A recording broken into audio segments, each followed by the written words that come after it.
Chers compatriotes, du nord au sud, de l'est à l'ouest et partout dans la diaspora, après la compilation des procès-verbaux issus du bureau de vote et la vérification des représentations sur le terrain, il apparaît clairement que nous sommes sortis vainqueurs avec une marge écrasante, un score supérieur à 50% de suffrages exprimés.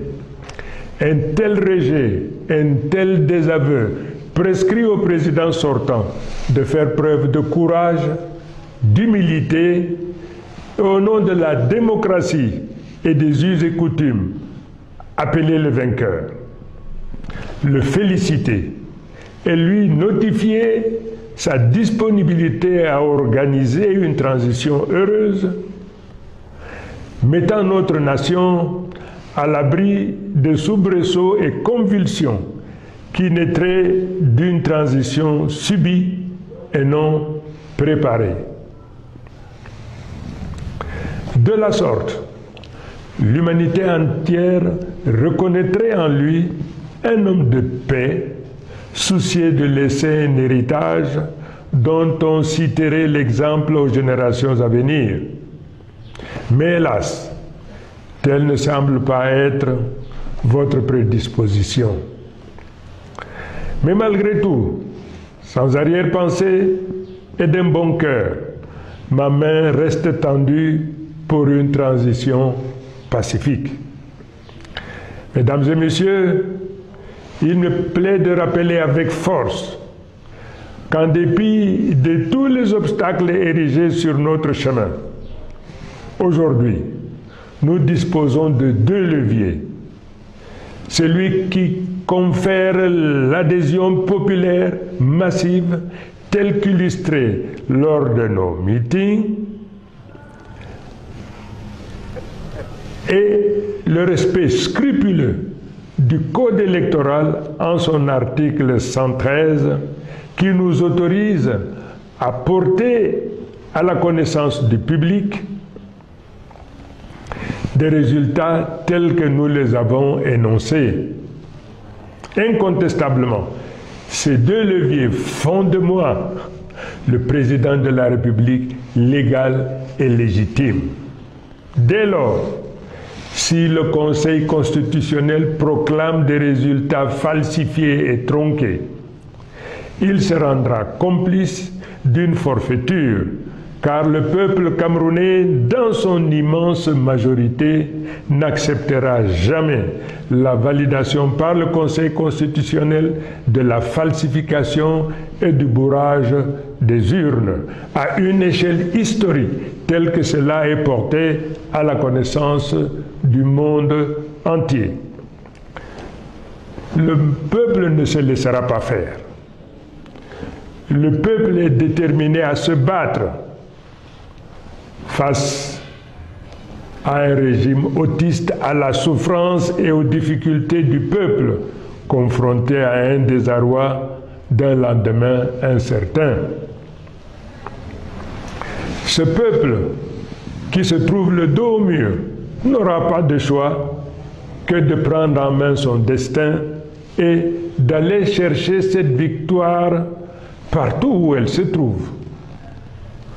Nous avons pris à témoin la communauté internationale. Nous avons pris à témoin les pays voisins. Mais de manière subliminale, tous nous répondent que personne ne viendra faire notre travail à notre place. À chacun d'entre nous donc d'aller au tréfonds de son âme pour libérer les forces d'audace, de courage, de mission. Car comme dit l'adage, il n'y a point de dignité pour celui qui attend tout de l'autre. D'autres peuples qui se sont retrouvés dans une situation comparable ou analogue à la nôtre ont résolument pris leur destin en main et ont fait ce qui devait être fait. Le Cameroun est une grande nation. Le peuple camerounais est très grand, un très grand peuple. et de par le monde. Le peuple doit se préparer à montrer au monde que ce qui nous est arrivé ou nous arrive n'est pas une fatalité et qu'ensemble, nous nous préparons à relever ces défis. À nos compatriotes du Nord, du Sud, de l'Est et de l'Ouest, partout où vous vous trouvez dans le monde, ayant présent à l'esprit la nécessité de protéger et de promouvoir notre nation, comme un seul homme, nous allons nous lever pour marcher, pour protester la main, dans l'amitié, la fraternité et nécessairement dans la durée. Nous viendrons à bout de cette oligarchie prédatrice qui confisque nos libertés, nous réduit à la pauvreté, à la mendicité. Mesdames et messieurs, chers compatriotes, ce régime a fait de la peur et de la menace les instruments de domination et de confiscation de nos libertés. Et grâce à Dieu, grâce au caractère sacré de notre lutte, nous nous libérerons de ces émotions et débarrasserons notre pays de ce malheur. Nous découvrons également, sans surprise, la tentative de ce pouvoir à diviser, à fragmenter l'Union pour le changement, instrument politique puissant à la tête de la lutte que nous menons pour construire le changement.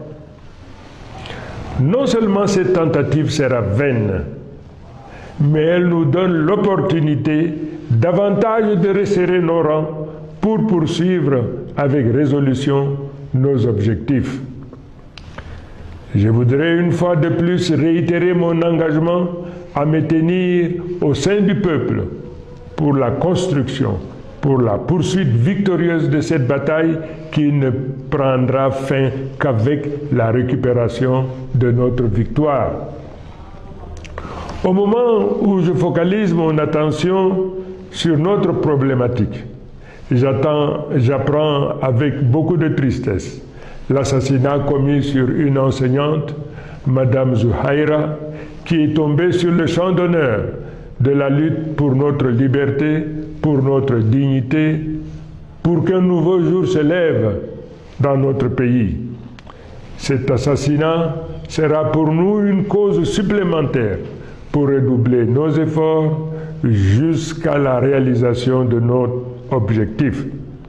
Quant à nos forces de défense et de sécurité, je voudrais rappeler la correspondance que je vous ai écrite. Cette lutte que nous menons, c'est également votre lutte. N'acceptez jamais de retourner vos armes contre votre propre peuple. La souffrance qu'endure le peuple est aussi votre souffrance. N'obéissez jamais à un ordre dont l'objet est la violence ou la suppression de la vie d'un des vôtres.